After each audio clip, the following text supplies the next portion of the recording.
Amén. Vamos a ir a la palabra porque esto está bueno ahora. Esto sí que está bueno. Vamos a ir al capítulo 2 de Romanos.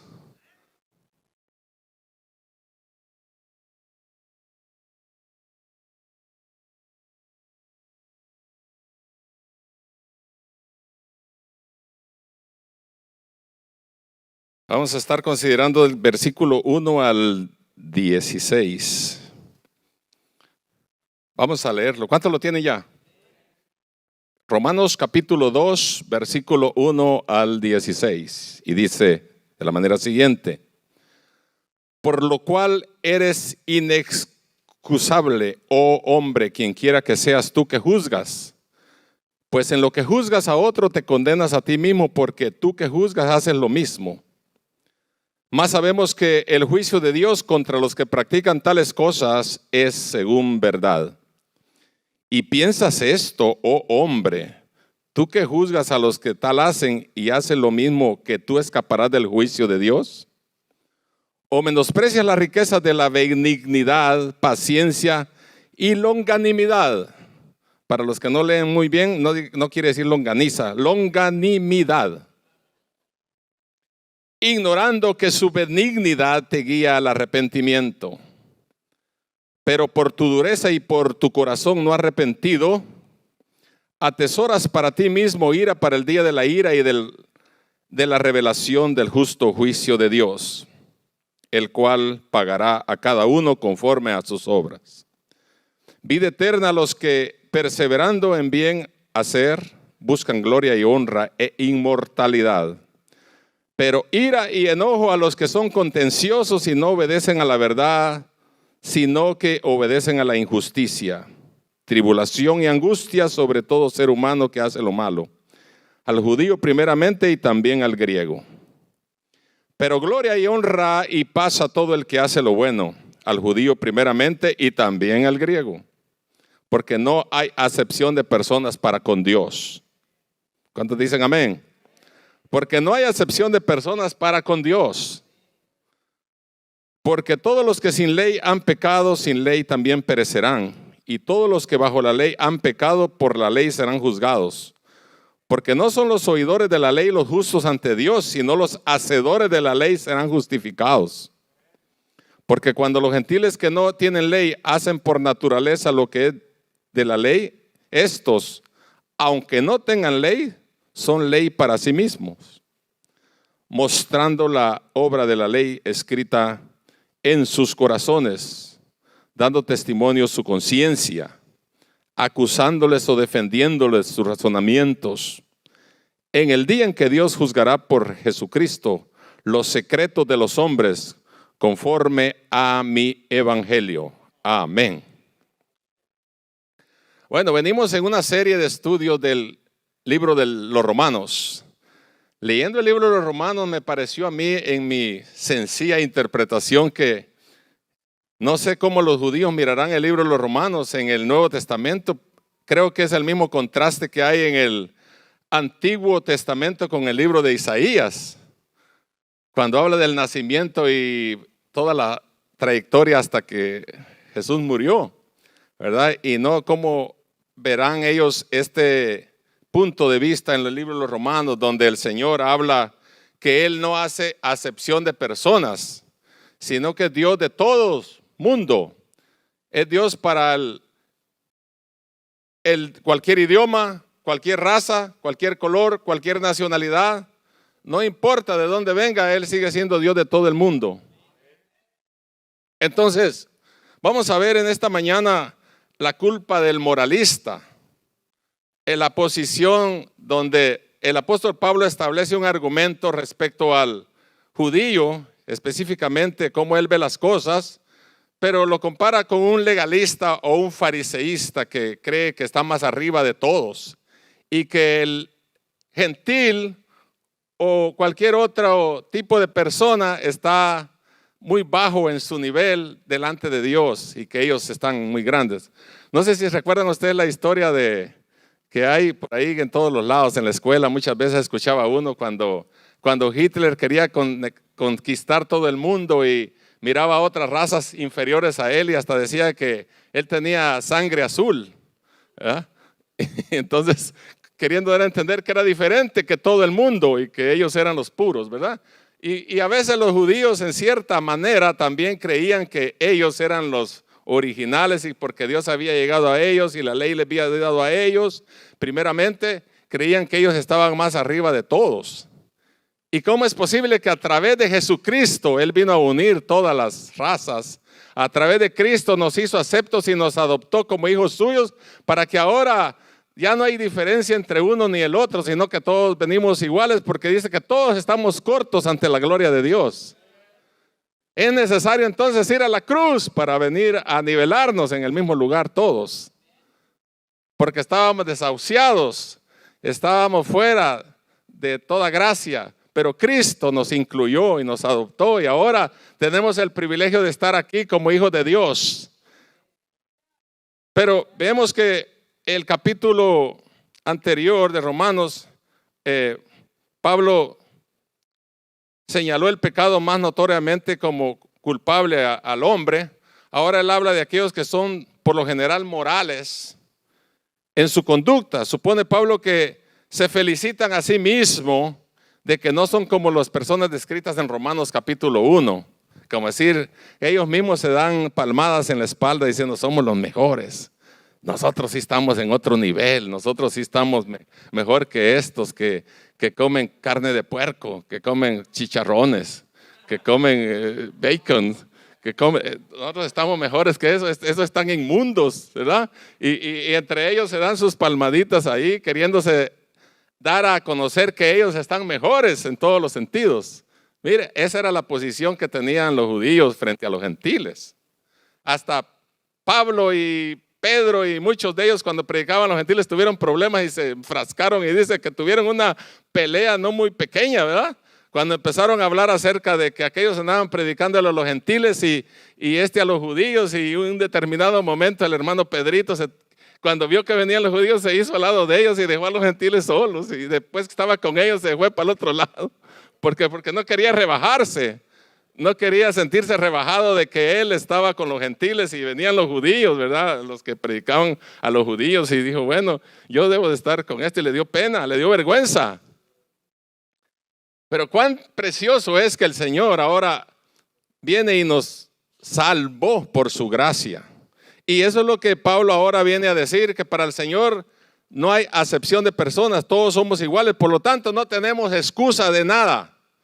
Si alguien no quiere servir a Dios, si alguien no quiere convertirse a Dios, no tiene excusa porque no tiene ley, no, sino porque tiene su conciencia, y eso lo vamos a ver más adelante, solo está ahí una premisa aquí, pero un buen ejemplo de esta manera de pensar, tengo una ilustración muy preciosa aquí, y la encontramos en Lucas capítulo 18, versículo 9 al 14, y ustedes van, cuando escuchen esta lectura se van a recordar de ella, que muchos de ustedes la han oído.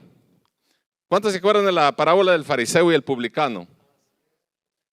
A unos que confiaban, Romanos 18, 9 al 14, perdón, Lucas 18, 9 al 14, a unos que confiaban en sí mismos como justos y menospreciaban a los otros, dijo también esta parábola. Dos hombres subían al templo a orar, uno era fariseo y el otro era publicano. El fariseo puesto en pie oraba consigo mismo de esta manera: Dios, te doy gracias porque no soy como los otros hombres, ladrones, injustos, adúlteros, ni aún como este publicano, y ahí lo tenía a un lado. Ayuno 2 veces a la semana, doy diezmos de todo lo que gano. Mas este publicano, estando lejos, no quería ni alzar los ojos al cielo, avergonzado, sino que se golpeaba el pecho diciendo: Dios, sé propicio a mí, pecador. En otras palabras, soy pecador, Señor. Os digo que este descendió a su casa justificado antes que el otro, porque cualquiera que se enaltece será humillado y el que se humilla será enaltecido.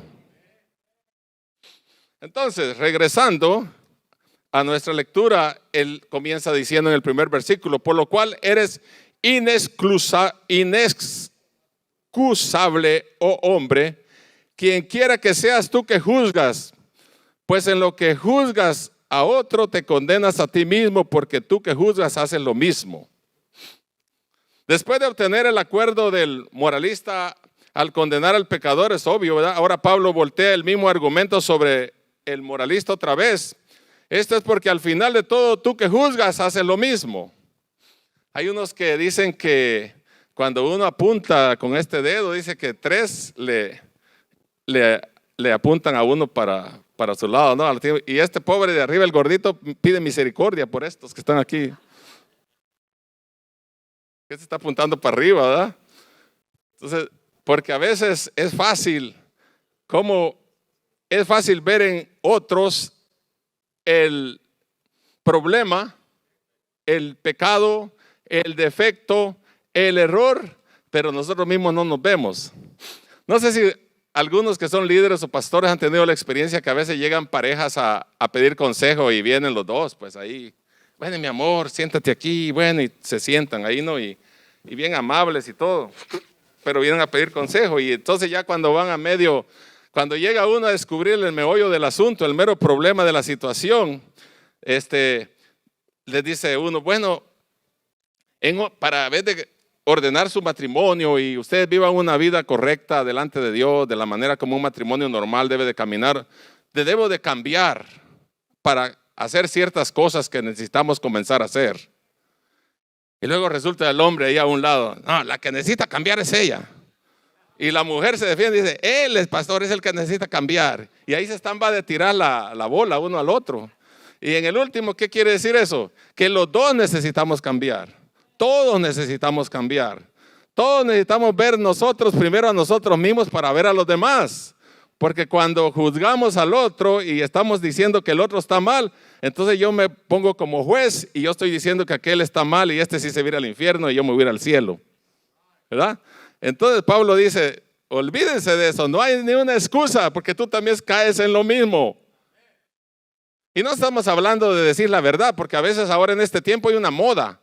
Cuando se predica el evangelio realmente como es el evangelio y la manera cristiana que debemos de vivir y no mundana, a veces la gente dice, ¿quién lo puso a usted de juez para que me esté condenando? No estamos hablando de ese juicio de hablar la palabra de Dios, la verdad, porque la verdad es verdad. La palabra de Dios es viva y eficaz, más cortante que una espada de dos filos y es válida hoy, mañana y siempre. No estamos hablando de eso. Estamos hablando de que cuando nosotros juzgamos a otro, estamos cayendo en un error de la misma manera como el otro está errado, está en problema, ¿verdad? Entonces, ¿qué está diciendo Pablo? Oh, hombre ¿qué problema hay aquí con esta palabra? Inexcusable, no hay excusa para que te comportes de esa manera, dice Pablo, porque delante de Dios todos somos iguales. No te puso nadie de juez para que estés juzgando a tu hermano, para que lo estés señalando y diciéndole como que es lo que tiene que hacer, mientras tú estás peor que él. Entonces comienza como decir por ti mismo primero. Y Pablo dijo en una oportunidad en la carta a los Corintios, ten cuidado de ti mismo, porque el mayor enemigo de uno es uno, y uno es el que se conoce bien. No me deja usted mentir que uno se conoce sus mañas, se conoce sus estrategias, se conoce todas sus, por dónde, cómo hacerle las cosas y todo. Y uno se conoce, nadie lo conoce a uno. Por eso al final, él hace la conclusión allá, al final vamos a llegar cuando el Señor le dice que el Señor juzgará al hombre, aún desde los secretos de los hombres. Hay cosas que nunca las sabrás tú, ni nunca las sabré yo. Pero Dios sí sabe todas las cosas, ¿verdad? Porque algunas cosas te da pena decir, ¿no? Yo he visto gente que cuando testifica dice, hermano, el Señor me salvó. Dice, a mí hasta vergüenza me da decir lo que yo era. ¿No es cierto? ¿Pero por qué? Porque Dios nos ha redimido sin echarnos en cara lo que nosotros éramos. Sin estarnos criticando, sin estarnos diciendo, mire, ahí pecó. Y un ejemplo clave que yo siempre digo es, Judas pecó porque lo entregó. Pedro lo negó 3 veces. ¿Usted ha oído alguna historia en la historia o en la Biblia que Jesús los criticó? ¿Los criticó? ¿Los juzgó? Dijo Jesús, estos hijos del diablo se fueron hoy mismo al infierno. Ni siquiera dijo que se fueron al infierno. No dijo nada. Y nosotros cuando cae alguien y cuando alguien comete un error, en vez de levantarlo, lo aplastamos. En vez de levantarlo, lo hacemos trizas. En vez de darle palabras de ánimo para que vuelva a su normalidad como era antes, lo aplastamos y lo volvemos a hacer ahí. En vez de ir con Él y dice el Señor que con gracia, con amor debemos y lo debemos de redimir para la gloria del Señor, para que vuelva otra vez su espíritu de vida y vuelva el gozo de su salvación otra vez. Amén. ¿Verdad? Eso es lo que ahora está diciendo aquí. Entonces, pues en lo que juzgas te condenas a ti mismo. Mientras juzgamos a otra persona, estamos apuntando a un estándar que está fuera de nosotros mismos, y ese estándar condena a todos, no solamente al pecador, pero también a nosotros. Ya que tú conoces la justicia de Dios, como lo demuestra el hecho de que estás juzgando a otros. Tú estás sin excusa, porque en el mismo acto de juzgar te has condenado a ti mismo. No hay que confundir la verdad, como lo dije anteriormente. Entonces, la Biblia dice después: más sabemos que el juicio de Dios contra los que practican tales cosas según verdad. Versículo 2. La verdad tiene idea que según los hechos del caso, Dios juzgará y condenará a la persona moral sobre la base de los hechos. El Señor tuvo mucho problema con los fariseos cuando se enfrentó a ellos y los seguían otros por ver en qué caía, en ver en qué lo cachaban ahí en algún error, para demostrarle que ellos sí estaban muy estrictos en la ley de Moisés, y que si Jesús hacía algo contrario, pues significaba que él estaba abrogando la ley. Y una vez hasta le dijo el Señor: yo no vine a abrogar la ley, vine a cumplirla. ¿Se acuerdan que hasta lo criticaron muchas veces porque él sanó a un enfermo y a un paralítico y a un ciego en día de reposo? Y dijo el Señor, les dijo un día: ustedes si miran a un burro que cae en el hoyo un día sábado, no lo van a ir y lo van a levantar porque es día de reposo, porque es sabá. O solo porque están en ese día no van a ir y lo van a levantar y lo van a ayudar. Porque eran tan extremos que hasta Jesús les dijo también: ustedes ponen cargas pesadas sobre el pueblo que ustedes ni con un dedo las quieren mover. ¿Cuánta gente hay en el mundo así, fufurufa, llena de cosas, que quiere que los demás sean como ellos y se creen muy grandes, y cuando se enfrentan al día de la muerte, al día del juicio de Dios, ahí no habrá ninguna posición, ni habrá ninguna intelectualidad, no habrá ninguna, si es pobre, si es rico, de qué color, de qué nacionalidad, qué idioma habla? Cuando estemos delante del Señor, todos seremos juzgados igualmente.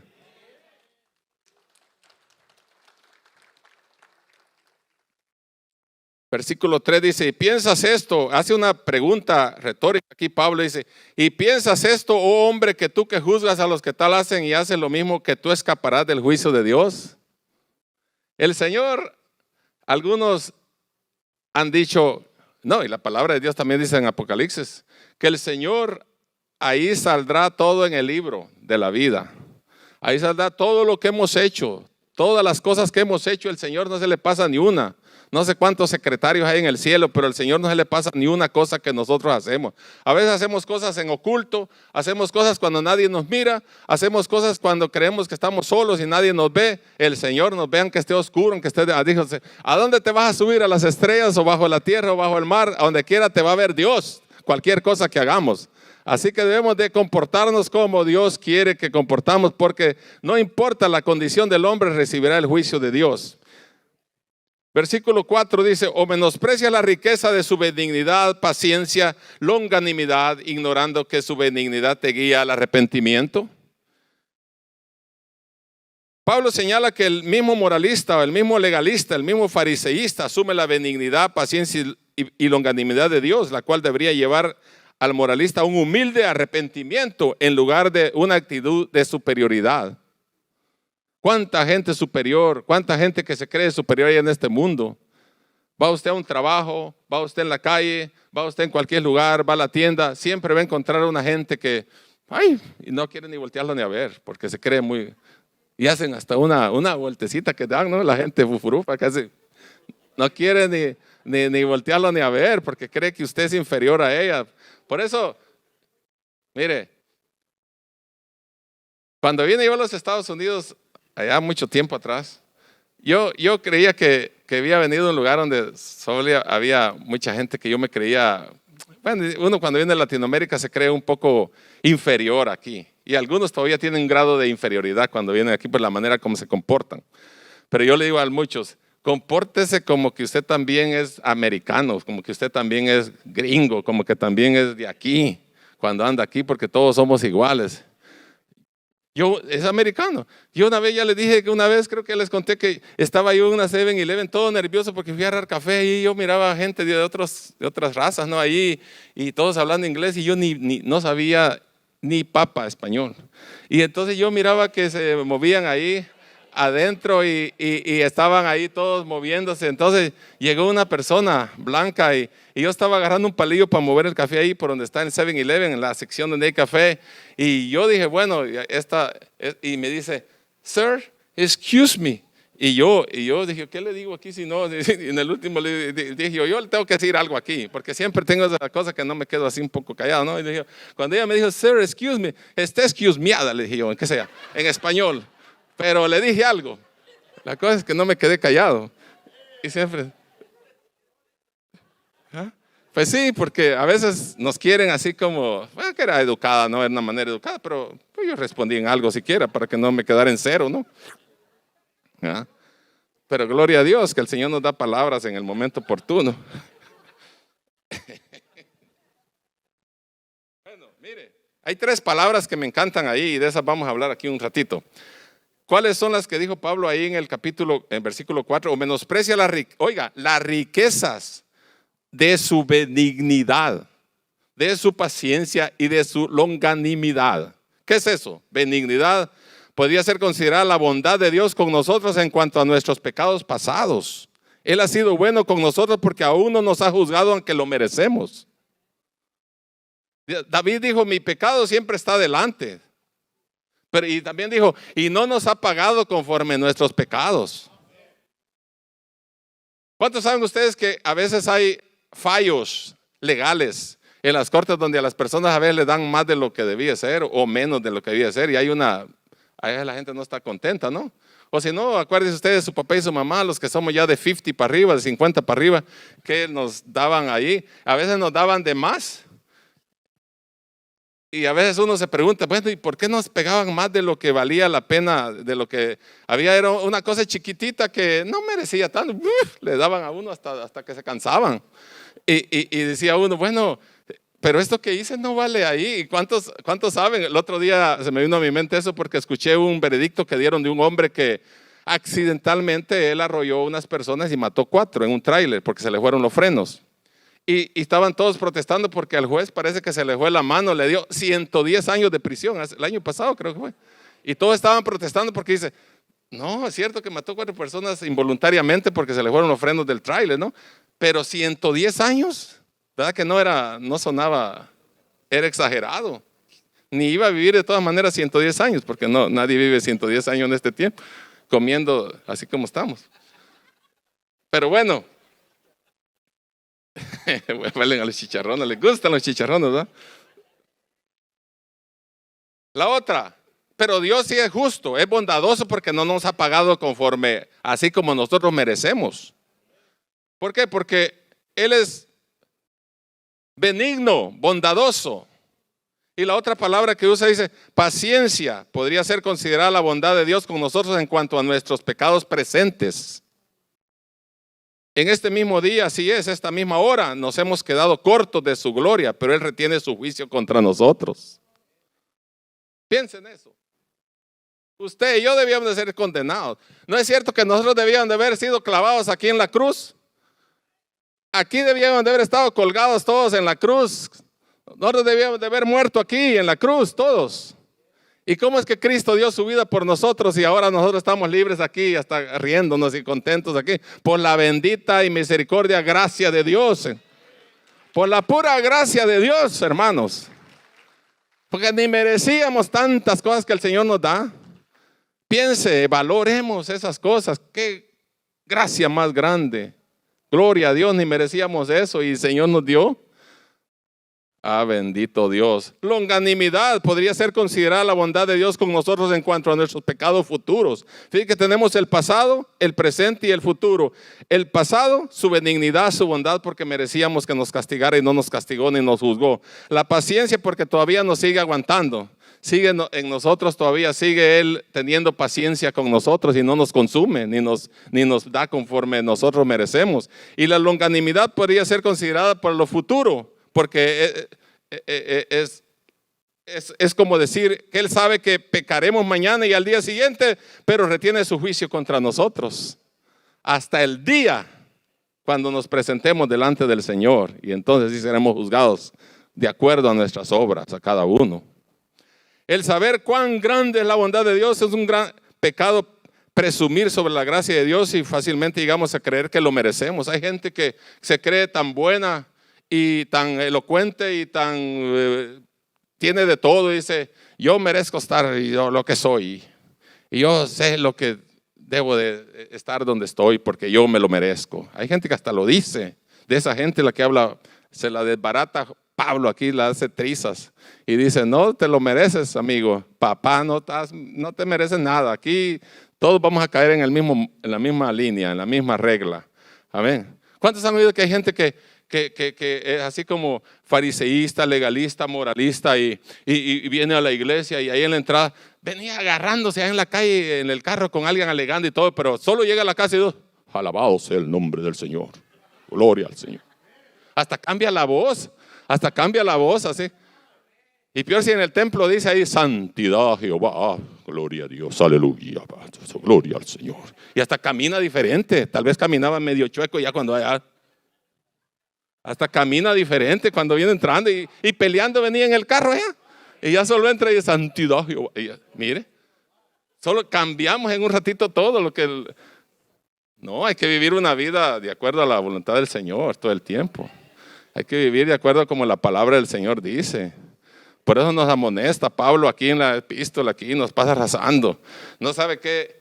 Yo cuando estaba leyendo esto esta semana, yo sentía que me daba unas pedradotas en la cabeza y sentía que me rompía todo, sí. Porque usted sabe cuando uno lee la palabra y se mete un poquito ahí a averiguar las cosas, ¿por qué Pablo decía eso? Y yo, ¿qué? No merecemos nada nosotros, somos indignos, pero el Señor nos ha hecho dignos. Qué misericordia la que Él tiene para nosotros.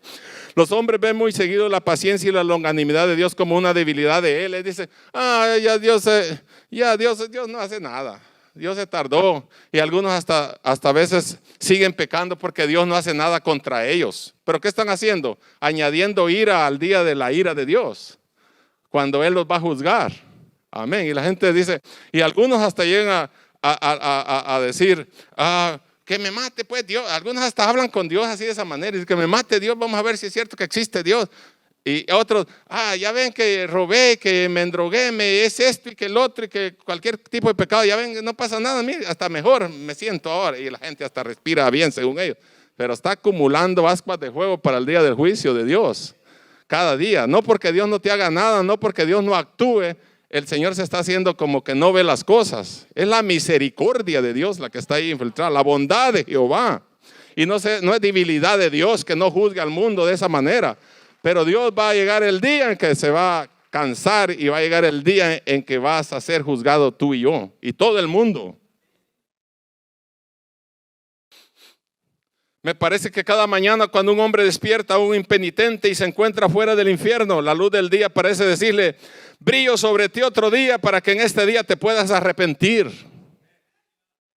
Cuando tu cama te recibe en la noche, creo que parece que te dice, te daré otra noche de descanso para que puedas vivir, volverte de tus pecados y confieses a Jesús. Cada bocado de pan que llega a la mesa te dice, yo tengo que sostener tu cuerpo para que tengas espacio para arrepentirte. Cada vez que abres la Biblia, las páginas te dicen, hablamos contigo para que te puedas arrepentir. Cada vez que escuchas un sermón que Dios quiere que prediquemos, te suplica que vuelvas al Señor y que vivas. Mire cuántas cosas por diferentes maneras nos habla el Señor. Y nosotros seguimos, ¿qué? Ignorando su benignidad, dice ahí en lo que sigue del versículo en la parte B, ignorando que su benignidad te guía al arrepentimiento.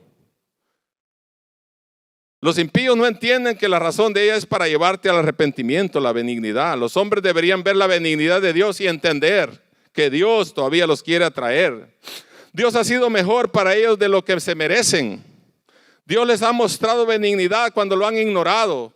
Dios les ha mostrado bondad cuando se han burlado de Él. Dios no es un amo cruel, puede rendirse a Él con seguridad. Dios está perfectamente dispuesto a perdonarlos. Dios debe de ser servido por simple gratitud. No porque Él tenga obligación con nosotros, pero nosotros sí tenemos obligación de Él, porque nosotros sí lo necesitamos a Él. Nosotros somos colaboradores de Dios, dijo Pablo. Pero Él, sea que tú estés, o yo esté o no esté, Él sigue siendo Dios. Puede haber lo que pase en el mundo, puede haber cualquier catástrofe en el mundo, pueden morirse todos si quieren, Dios sigue siendo Dios.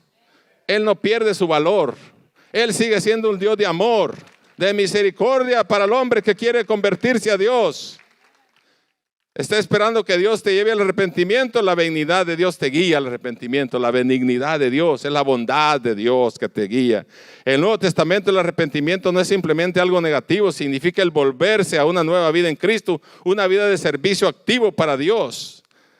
El versículo 5 dice: pero por tu dureza y por tu corazón no arrepentido atesoras para ti mismo ira para el día de la ira y de la revelación del justo juicio de Dios. Fíjate que dice justo juicio de Dios, porque Dios no se deja elevar o no se deja alterar o no cambia su manera de ser por emociones o por alguna circunstancia. En las cortes se presentan falsos testigos. A veces los jueces no dan los veredictos correctos, a veces el jurado no sabe cómo hacer las cosas, pero para Dios ni necesita jurados, ni necesita jueces, ni necesita testigos, ni necesita nada, porque Él es omnipotente, omnisciente y omnipresente. Él sabe todas las cosas y Él juzgará a cada uno de acuerdo a su misericordia, porque Él sabe todo. Él sabe todo. Puede ser que alguien crea que Dios no sabe todo,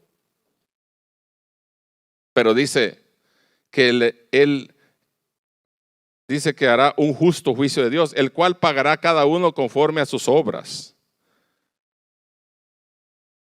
Vida eterna a los que perseverando en bien hacer, buscan gloria y honra e inmortalidad, pero ira y enojo a los que son contenciosos y no obedecen a la verdad, sino que obedecen a la injusticia. La injusticia es lo opuesto de la justicia, ¿no? Tribulación y angustia sobre todo ser humano que hace lo malo, al judío primeramente y también al griego, pero gloria y honra y paz de todo el que hace lo bueno, al judío primeramente y también al griego. ¿Por qué siempre dice al judío primeramente y también al griego? Porque también allá en Hechos y en todos algunos libros de la Biblia, en Romanos más que todo, habla acerca de al judío primeramente y también al griego, porque el evangelio fue predicado primeramente a los judíos y después a los griegos y después a los gentiles. Entonces por eso dice que todos vamos a comparecer ante el tribunal de Cristo y a cada uno se le demandará de acuerdo a cómo fue el evangelio predicado a cada uno. ¿A quién se predicó primero? A los judíos. Ellos serán demandados primero. Luego los demás. ¿Por qué dice al judío primeramente? Y vuelve a repetir, dice al judío primeramente. Porque ellos tenían la responsabilidad de expender el evangelio al mundo y no lo hicieron. Porque dice, vino a los suyos y los suyos no creyeron, pero más a todos los que han creído les dio potestad de ser hechos hijos de Dios, los cuales no son engendrados de carne ni de sangre, ni por voluntad humana, sino de Dios. Y esos somos nosotros, que nos alcanzó a través de su misericordia. Gloria al Señor. Dios juzgará al moralista, legalista, fariseísta, porque sus obras también no están en el estándar perfecto de Dios, porque dice el cual pagará cada uno conforme a sus obras. Este es un pensamiento asombroso y temeroso y condena al moralista igual que al pecador, obvio, ¿verdad? Vida eterna a los que perseveran en hacer bien, pero juicio a los que no buscan la gloria de Dios. El juicio de Dios sobre los judíos, el versículo 13 dice: porque no son los oidores de la ley los justos ante Dios, sino los hacedores de la ley serán justificados. Porque cuando los gentiles que no tienen ley hacen por naturaleza lo que es de la ley, estos aunque no tengan ley, son ley en sí mismos. Fíjese que ellos, los que ahora vienen con nosotros, dice, a veces nosotros creemos que porque no tenemos ley, porque vivimos bajo la gracia de Dios, no podemos hacer cualquier cosa. Unos dicen, estamos bajo la gracia de Dios. Sí, pero también nosotros tenemos responsabilidad como los judíos también. Ellos tenían la ley, pero también el Señor nos dio en nuestros corazones Tuvimos una operación espiritual en nuestro corazón, el cual fue grabado en nosotros la palabra de Dios, la ley de Jehová en nuestros corazones a través, ahora nos dicta nuestra conciencia lo que debemos hacer y lo que no debemos hacer. Porque mire lo que dice Jeremías 31, 33, que les dijo desde ahí para adelante el Señor al pueblo de Israel. Le dice: pero este es el pacto que haré con la casa de Israel después de aquellos días, dice Jehová. Daré mi ley en su mente y las escribiré en su corazón, y yo seré a ellos por Dios y ellos me serán por pueblo. ¿Cuál es la excusa? No hay ninguna excusa que alguien diga: yo no, sí, porque nosotros era bajo la ley, pero ahora vivimos bajo la gracia de Dios. Pues también tú y yo tenemos que dar cuenta a Dios, aunque vivamos bajo la gracia de Dios, porque Dios escribió no con papel, no con mano de un lápiz o una pluma o de piedra, pero Dios escribió ahora su palabra en nuestros corazones, y de ahí nos sale, porque ahí fue escrita en nosotros. Por eso cuando hacemos el bien o el mal, en nuestro corazón, nuestra conciencia nos dicta lo que hacemos mal, y cuando hacemos algo, aunque no sepamos la ley, aunque no sepamos los 613 mandamientos del Antiguo Testamento, nuestra conciencia nos dice: eso que hiciste está mal. ¿Cuántos se han sentido mal alguna vez cuando hacen un acto, alguna situación? Solo 2, gloria a Dios. Los demás no han hecho nunca nada. Los demás son un alma de Dios, gloria al Señor. Pero a veces nos hemos sentido mal, aun cuando hablamos, aun cuando ofendemos, y especialmente cuando pecamos contra Dios o cometemos un error serio. La conciencia ahí, mira, ¿cuántos les ha pasado que ya me lo siente que el corazón se le sale así? Y le brinca más. Es tu conciencia que te está diciendo: eso que hiciste está mal, corrige tu problema. Pero no le hacemos caso omiso. Queremos ver la ley así escrita, a ver donde diga: no hagas esto, no hagas lo otro, no hagas lo otro, pero ya lo tiene en su corazón. Dice que el Señor la implantó en tu corazón y lo selló ahí, y por lo tanto cada día que nosotros hacemos cosas torcidas, nuestra conciencia nos dice que lo que estamos haciendo está mal. Y por eso debemos volvernos al Señor. Volvámonos a Jehová, volvámonos a Él, porque Él nos redimirá. Nuestra conciencia nos habla que debemos de volvernos a Dios, que debemos de buscar a Dios. Y Pablo dice en el versículo 14, de ahí dice, para terminar: porque cuando los gentiles que no tienen ley hacen por naturaleza lo que es de la ley, estos, aunque no tengan ley, son ley para sí mismos, mostrando la obra de la ley escrita en sus corazones, lo que acabo de decir en Jeremías, dando testimonio su conciencia, acusándolos o defendiéndoles sus razonamientos. Ella le dice cuando está bien y cuando está mal. En el día en que Dios juzgará por Jesucristo los secretos de los hombres, conforme a mi evangelio. Pablo se agarró ahí un poquito se le pasó la mano ahí para mí, que dice mi evangelio. Ahí no sé por qué se le entró un poquito de orgullito ahí, dijo mi evangelio ahí. Pero realmente es el evangelio de Jesucristo, que él predicaba.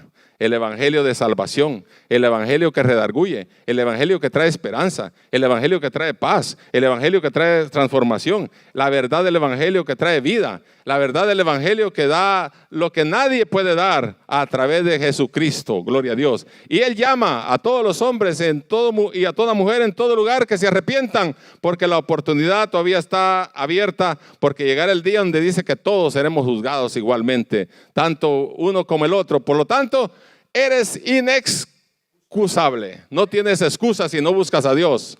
No tienes excusa si no buscas a Dios. No te hagas para atrás, no hagas: ay que mañana, ay que mi señora, ay que mi hijo, ay que mi esposo, ay que mi no sé quién. Y solo de eso oye uno a la gente, pero no hay excusa, señor y señora. No hay excusa que tú no puedas servir a Dios. No hay excusa que tú no te arrepientas a Dios. En todo tiempo es necesario que busquemos a Dios. Termino con esta anécdota. Ustedes han oído que esto, y ahorita les voy a decir, hemos visto que el día del juicio es ineludible, que las decisiones de Dios serán incuestionables, que el Señor será imparcial y que el juicio es inevitable. Una vez más la pregunto: ¿estás tú preparado para ello? ¿Cuántos están preparados para enfrentarse con el Señor? ¿Cuántos están listos para presentarse un día con el Señor y decir: Señor, aquí estoy? Yo me siento... Sí, de todas maneras, tú puedes decir que te sientes bien, pero el Señor conoce el corazón. Por eso dice: mira, oye, examínate tú mismo y diga, estoy bien con el Señor, si no este día yo necesito empezar de nuevo con el Señor, porque mientras respiras, quiere decir que el Señor te está dando tiempo todavía que te pongas a cuentas con el Señor, todavía que te arrepientas, porque va a llegar el día en que cuando te mueras, hasta ahí llegó, y nadie te va a poder sacar del infierno, porque no hay nada intermediario como enseñan a veces en la religiosidad, que como les conté el otro día, ¿verdad? Tenía unas amigas nosotros que no quería oír del Evangelio y murió la anciana ya de 90 y pico de años, pero nunca quiso el Evangelio. No me hablen de eso, a mí no me gusta. Pero fuimos con mi esposa al cementerio, ya les dije el otro día, y no, pues allá el que estaba haciendo la ceremonia religiosa, en un 2x3 la mandó al cielo. Dije, ahorita está en el cielo, dijo, mirándonos desde allá. Dije, como un angelito anda detrás de nosotros, ahora va a andar aquí cuidándonos. Dije yo, ¿cómo hizo para mandarla tan rápido para allá? Yo le preguntaba a mi esposa ahí sentada, ¿cómo hizo que ya la mandó para allá? Y no quiso nunca arrepentirse, no quiso saber del Evangelio, no quiso saber nada de Dios. Y ahora ya está en el cielo, hasta mirando nos dice que está. Dije yo, ¿cómo será eso? Gloria a Dios, ni entendía yo la teología, está complicada. Pero Dios ahora es el tiempo aceptable, el día de salvación, el día que podemos acercarnos a Dios. Mire, les digo esto, Alejandro Magno sitió una ciudad. Para los que no están muy familiarizados con qué es sitiar, ese es cuando los conquistadores o la persona que quería poner un cerco, ponían un cerco en la ciudad y toda la gente adentro encerrada, ¿no? Para que no pudiera escapar nadie. Entonces dice que él puso y sitió una ciudad, hizo que se instalara una gran lámpara, la cual mantuvo ardiendo día y noche, como señal para los que estaban sitiados, estaban adentro. Envió decir al pueblo de la ciudad que mientras la lámpara ardiera, ellos tenían tiempo para salvarse entregándose. No obstante, dice, una vez que la lámpara se extinguiera, ¿qué cree que iba a pasar? Los iban a agarrar y los iban a matar y ya no había más esperanza para ellos. Pero mientras, les dijo él, mientras la luz esté encendida, la lámpara que pusimos de señal está encendida, significa que todavía tenemos gracia para ustedes y pueden acogerse a esa gracia que nosotros estamos teniendo, que ustedes vengan, aunque van a ser capturados, pero van a estar vivos. Pero si la lámpara se apaga, como dicen en mi país, en el idioma cachiquel, ishkamik, hasta ahí nomás llegaste. Ahora Dios tiene la lámpara encendida. La puerta está abierta para todo aquel que quiera venir a Cristo. Pero el día que la lámpara se apague, el día que el momento se termine, que la lámpara esté apagada, ya no más esperanza para el mundo. A donde te tocó irte, ahí te vas. O te vas al cielo o te vas al infierno, pero no hay otro lugar a donde te vas a ir. Por lo tanto, debemos de entender que el llamado de Dios es urgente y es hoy. Si alguien quiere esta mañana recibir a Cristo como Salvador, levante la mano. Y si tú nunca has recibido a Cristo, pero dices, yo quiero hacer una decisión por el Señor esta mañana, quiero entrar, enfrentarme un día al Señor, pero quiero ir en una manera, con una relación de amigo con Dios. Cristo da salvación. Cristo es el que promete salvar al hombre. No importa el pecado, no hay pecado más grande ni chiquito que Dios no pueda perdonar, porque cuando sobreabunda el pecado, más grande es la gracia de Dios. Y por lo tanto, esta mañana, si alguien quiere recibir a Cristo y viniste por primera vez, tal vez dijiste, voy a ir por casualidad a ver qué pasa allí, pero el Espíritu Santo te trajo. ¿Alguien quiere hacer una decisión por Cristo esta mañana? Levante su mano. ¿Alguien? ¿Alguien quiere decidir rededicar su vida al Señor? Pues digamos que usted ya se convirtió a Cristo, pero anduvo ahí como medio zafadito ahí, que no quiere, como que sí, como que no, que aquí, que allá, pero quiere rededicar su vida a Cristo. Yo doy esta oportunidad, un minuto. ¿Quién quiere rededicar su vida al Señor? ¿Quién quiere reconciliarse con el Señor y decirle, Señor, yo rededico mi vida de ahora en adelante, ya no quiero ser igual? ¿Alguien? Gloria a Dios. Póngase de pie.